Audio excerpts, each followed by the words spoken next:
2024 নিৰ্বাচনত বিৰোধী শিবিৰৰ মিত্ৰতা সন্দৰ্ভত তাৎপৰ্যপূৰ্ণ মন্তব্য অসম জাতীয় পৰিষদৰ সভাপতি লুৰিণজ্যোতি গগৈ। জিকিবলৈ বহুত ভোট লাগে, 60,000, 70,000, 85,000, হৰুৱাবলৈ 10,000, 5,000, 3,000, 15,000। আমি সেই অভিজ্ঞতাৰ পৰা শিকিব লাগিব, প্ৰত্যেকে শিকিব লাগিব, ময়ো শিকিব লাগিব। 2024 নিৰ্বাচনত বিৰোধী শিবিৰৰ মিত্ৰতা সন্দৰ্ভত এইদৰে তাৎপৰ্যপূৰ্ণ মন্তব্য আগবঢ়াই অসম জাতীয় পৰিষদৰ সভাপতি লুৰিণজ্যোতি গগৈয়ে।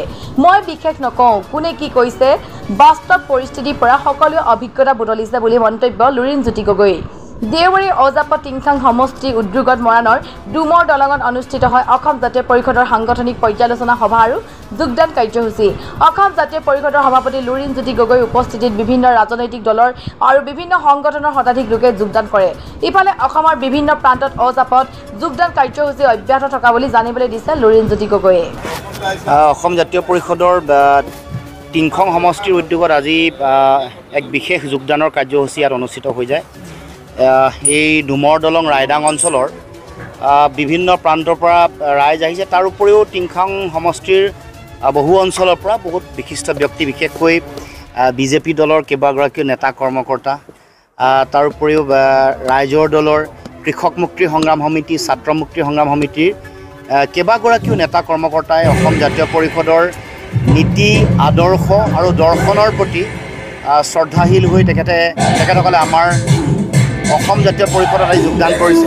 আমি অসম জাতীয় পৰিষদে প্ৰতিষ্ঠা দিৱসৰ দিনটোতে আমি ঘোষণা কৰিছিলোঁ যে 2025 বৰ্ষটো আমাৰ সাংগঠনিক সম্প্ৰসাৰণৰ বা সাংগঠনিক বিস্তাৰ এটা বৰ্ষ হ'ব আৰু সেই লক্ষ্য উদ্দেশ্য লৈ সমগ্ৰ অসমৰ বিভিন্ন প্ৰান্তত আমি যোগদানৰ কাৰ্যসূচী ইতিমধ্যে আমি ৰূপায়ণ কৰিছোঁ। যোৱাকালিও আমাৰ খোৱাং সমষ্টিৰ ধেমেচিত এক যোগদান কাৰ্যসূচী হৈ গ'ল। আজি টিংখং সমষ্টিৰ আৰু খোৱাং সমষ্টিৰ মাজত এই মধ্য অঞ্চলত দুয়োটা সমষ্টিৰ পৰা মানুহ আহিছে আৰু যোগদান কৰিছে। গতিকে এটা অতি আশাপ্ৰদ পৰিৱেশ আহিছে আৰু অসমৰ মানুহৰ কাৰণে আমাৰ নিজৰ অধিকাৰ সুৰক্ষিত কৰা, নিজৰ ভাষা কৃষ্টি সংস্কৃতি ৰক্ষা কৰা আৰু অসমত চলি থকা যিটো সংকটৰ সময়, মূল্য বৃদ্ধি, কৰ কাতলৰ বোজা আৰোপ কৰা, খাজানা বৃদ্ধি, লাইটৰ মাচুল বঢ়োৱা, গেছৰ চিলিণ্ডাৰ, জীৱনদায়িনী ঔষধৰ দাম বঢ়োৱাৰ পাছত দেশৰ সংবিধান, দেশৰ গণতান্ত্ৰিক যিটো পৰম্পৰা ঐতিহ্য,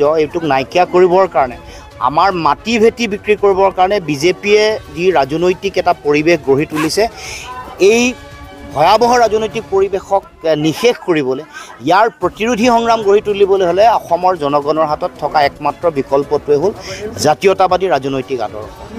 এই আদৰ্শৰ যোগেদি মানুহৰ মাজত সমন্বয় গঢ়িব পাৰি আৰু এটা নিজৰ দল হিচাপে, অসমৰ মানুহৰ নিজৰ দল হিচাপে অসমৰ মানুহৰ অধিকাৰ, অসমৰ মানুহৰ সুৰক্ষা, আমাৰ ভাষা কৃষ্টি সংস্কৃতি, মাটি ভেটি এইবোৰ ৰক্ষা কৰিবৰ কাৰণে প্ৰয়োজনীয় যিটো সংগ্ৰামী ৰাজনৈতিক যিটো ধাৰা, সেইটো কেৱল মাত্ৰ আমাৰ হাতত যদি বিকল্প আছে, সেইটো জাতীয়তাবাদৰ ধাৰা। গতিকে সেই ধাৰাক আমি অধিক শক্তিশালী, অধিক ত্বৰান্বিত কৰিবৰ কাৰণে গাঁৱে ভূঞে মানুহৰ মাজলৈ সম্প্ৰসাৰণ কৰিবলৈ চেষ্টা কৰিছোঁ। সকলো স্তৰৰ মানুহে গ্ৰহণ কৰিছে। ইতিমধ্যে বিভিন্ন ব্যক্তি, হিন্দীভাষী মানুহ, বাংলাভাষী মানুহ, তেখেতসকলো দলৰ নীতি আদৰ্শৰ প্ৰতি আকৰ্ষিত হৈ তেওঁলোকে যোগদান কৰিছে। গোৰ্খা ৰাইজ তেখেতসকলো আহিছে। সকলো খিলঞ্জীয়া জাতি, জনগোষ্ঠী, ভাষা ভাষী, ধৰ্মাৱলম্বী লোকে এটা কথাই ভাবিছে যে আমাক অতদিনে ৰাষ্ট্ৰীয় ৰাজনৈতিক দলৰ তেওঁলোকৰ শাসন, তেওঁলোকৰ কাম কাজৰ আমি অভিজ্ঞতা বুটলিলোঁ। আঞ্চলিক ৰাজনৈতিক শক্তিসমূহ আগতে যিবোৰ আছিলে তেওঁলোকৰো বিশ্বাসঘাতকতা প্ৰতাৰণা কৰিলে, তাৰো পৰিৱেশ দেখিলোঁ। কিন্তু আমাৰ আহি থাকিব লগা দিনসমূহত আমাৰ নতুন প্ৰজন্ম বা ভৱিষ্যত প্ৰজন্মৰ কাৰণে এক জাতীয়তাবাদী ৰাজনৈতিক শক্তিৰ পুনৰুত্থানৰ প্ৰয়োজনীয়তা আছে। সেইকাৰণে অবিশ্বাস, বিশ্বাসঘাতকতাৰ পৰিৱেশ নাইকিয়া কৰি নতুন ধৰণে, নতুন উদ্যমেৰে, নতুন শক্তিৰে, নতুন লক্ষ্য আৰু উদ্দেশ্যৰে আৰু আগৰ যিটো ধাৰা, আগৰ কেৱল আৱেগিক ধাৰাক সামৰি আৱেগ আৰু আমাৰ সংগঠন মানে কেডাৰবেছ ৰাজনৈতিক এটা পৰিৱেশ গঢ়ি তুলিবৰ কাৰণে সকলোৱে ইতিমধ্যে সংকল্পবদ্ধ হৈছে। তাৰে প্ৰতিফলন টিংখং সমষ্টিৰ ডুমৰ দলঙৰ আজিৰ এই যোগদানৰ কাৰ্যসূচী।